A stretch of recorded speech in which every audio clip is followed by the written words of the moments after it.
Hello guys, welcome to the channel. So in today's video, we are going to see that how we can enable that AWS Explorer in the Visual Studio for the adding AWS related things in our Visual Studio. For example, Lambda service and all. So let's start like how we can enable that. So by default in the Visual Studio, that option is not there. So how we can install that AWS toolkit and using that, how we can enable that option that we are going to see today. Okay, so let's get started. So here now if you can see the AWS Explorer option is not there. So we need to go in the extensions and there we can search AWS Toolkit for Visual Studio, and after that there will option will become AWS Toolkit with Amazon Q, and that option we need to install. So let's click on that install button. So it will start installing that AWS Toolkit with Amazon Q. So it will take some time while installing this setup.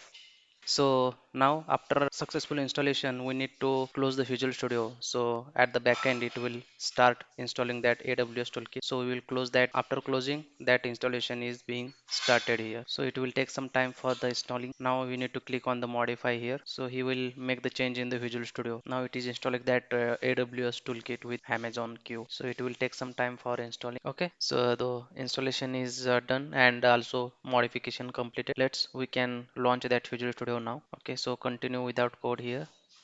So automatically that AWS toolkit is came here. So for the enable, so we need to click on that enable for the AWS toolkit, and here we can add our information regarding that AWS account. So here we can select IAM user role, and as per that role we will add the profile name and access key and secret key for the login AWS. So simple, we can give here name like learn AWS, and whatever that access key and secret key we copied from the AWS, so that we can paste here.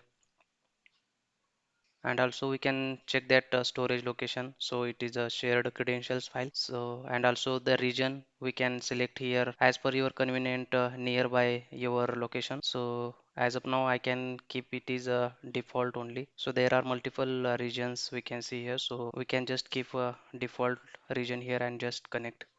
So okay, so AWS toolkit is connected now. So now if you can go inside that view, so you are able to see that AWS Explorer here, and after clicking on that AWS Explorer you can see the all services regarding that AWS portal, and from here you can access now every service from the AWS. So thanks for watching, and please like and subscribe the channel.